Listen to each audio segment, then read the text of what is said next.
Bonsoir à toutes et à tous, nous sommes en direct à la radio et sur Maritima TV. À la une ce soir. Pour commencer, on parlera du grand retour des chenilles processionnaires. Attention, ça risque d'être urticant. Nous parlerons ensuite football avec Karim Attab en studio avec nous, en vue du match Angers-l'OM demain soir.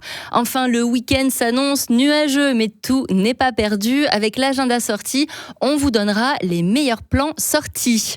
Elles sont de retour, les chenilles processionnaires. Installées dans leur nid, elles s'apprêtent à investir jardins et parcs dans les prochains jours.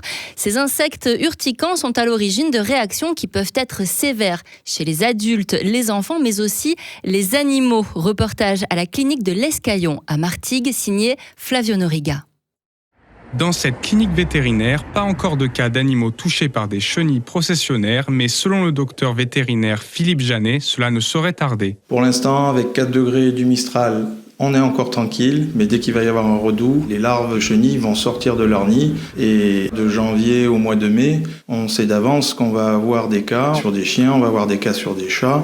Et elles peuvent faire des dégâts en cas de contact, démangeaisons, œdèmes, voire même des troubles oculaires et des accidents respiratoires si la personne est allergique ou asthmatique. Mais c'est pour les animaux que le risque est le plus grand, en particulier les chiens. Le cas le plus fréquent, c'est l'inflammation au niveau de la langue, au niveau de la bouche.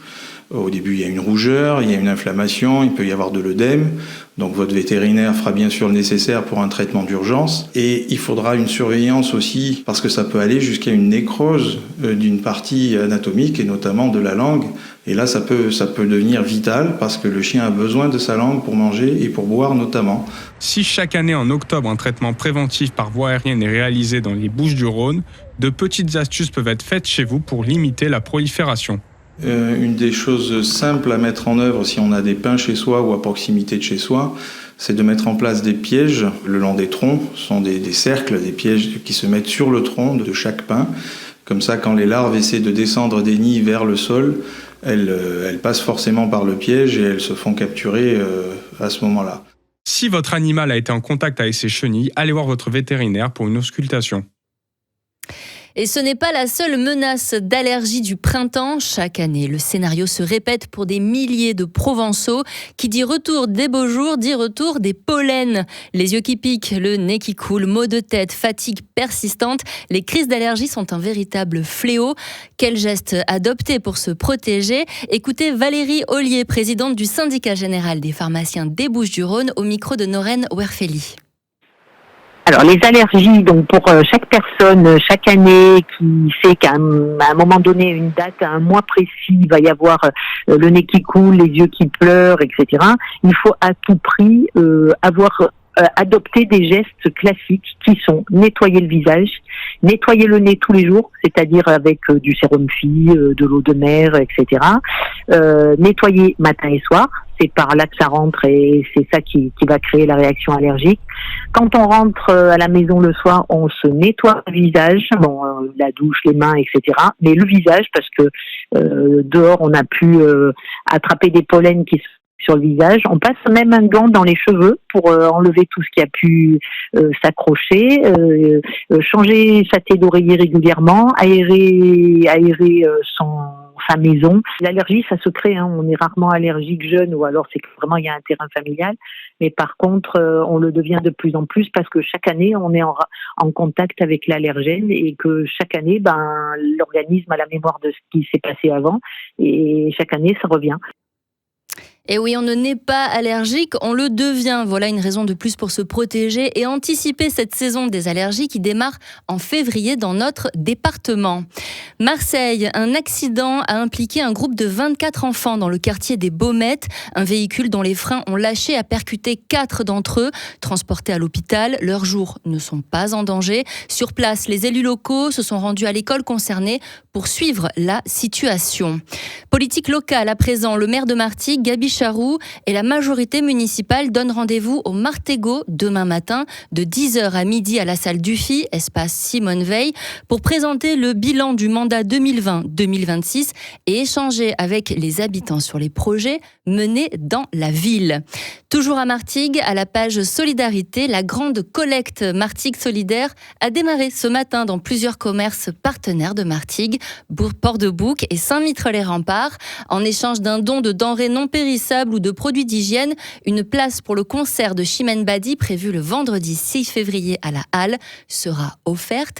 Toutes les informations sont disponibles sur martiguebouge.fr et lahalledemartigues.fr.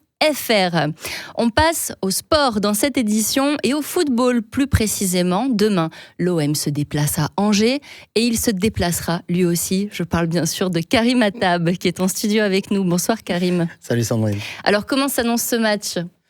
On espère plutôt bien parce que oui, il y a eu des choses positives depuis la dernière défaite en Ligue 1 le 4 janvier face à Nantes. Il y a eu un trophée des champions perdu au tir au but mais avec beaucoup de contenu de la part des Marseillais. Et il y a eu un match qui, je vais pas dire qui compte pour du beurre, mais presque, mardi soir contre les amateurs de Bayeux, 9-0. L'effectif est bien garni.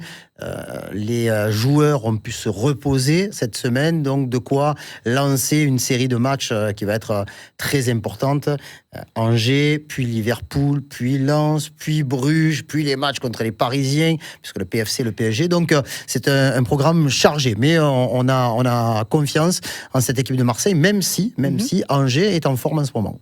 Donc il y a un petit mais quand même, mais toujours. On reste confiant, toujours. Toujours, non, on est confiant, mais comme on dit dans le Sud, méfie. Merci beaucoup Karim. Un match à suivre demain soir en direct sur notre antenne avec tes commentaires, bien sûr, en compagnie de Jacques Bail, évidemment. Football, encore, un village des nations, comprenez, une fanzone géante s'installe tout le week-end sur l'esplanade du J4 à Marseille, à l'occasion de la Coupe d'Afrique des Nations. On écoute Riyad Lamrach, cofondateur de l'agence marseillaise 13 Up, au micro de Laurence Durando.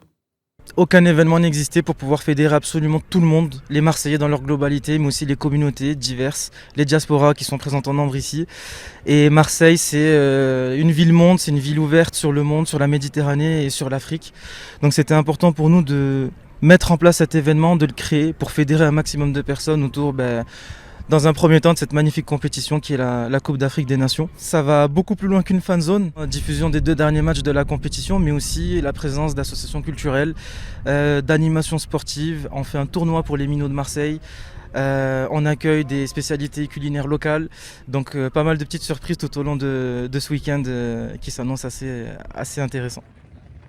Victimes de leur succès, les inscriptions en ligne gratuites sont closes pour la grande finale dimanche. Dernière opportunité demain en vous rendant directement sur l'esplanade du J4 à côté du Mucem.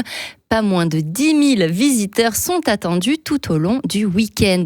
Allez, comme chaque vendredi, place à vos idées de sortie pour ce week-end. Et croyez-nous, il y a du choix. Place à l'agenda sortie signé Noria Boussena. La phase de formulation des vœux sur Parcoursup ouvrira ce lundi, une étape clé souvent source de stress. Pour s'informer et préparer sereinement leur choix, les lycéens et étudiants ont rendez-vous ce samedi au Salon de l'étudiant de Marseille, au Parc Chano. Près de 180 établissements et organismes de formation sont présents dans des secteurs variés, du commerce au numérique, en passant par la santé ou bien encore l'environnement. Le festival Entre deux Biacs s'est installé à Marseille et dans de nombreuses villes de la région. L'événement promet à nouveau un mois de cirque, de poésie et de sensations. Cette édition rassemble 11 lieux partenaires, 24 compagnies dont plusieurs de la région, 24 spectacles parmi lesquels 6 créations, un rendez-vous incontournable pour célébrer la créativité du cirque contemporain. La ville d'Ansuès-la-Redonne célèbre la Saint-Maur avec 2 jours d'animation. Rendez-vous ce samedi dès 10h sur le parvis de l'hôtel de ville avec une matinée dédiée aux familles, jeux en bois, atelier, maquillage et structures gonflables. En soirée, place à l'élégance avec l'élection de Miss Ansuès 2026 au cadran. Dimanche, la tradition sera à l'honneur dès 10h avec la messe à l'église suivie de la procession du cortège dans le centre-ville. Chars, musique et groupes folkloriques rythmeront la parade. Et vous pouvez retrouver bien sûr l'agenda sortie sur notre site maritima.fr. C'est la fin de ce journal. Merci de nous avoir suivis. L'info revient dès demain matin, 7h avec Paul Berger. Excellente soirée à vous.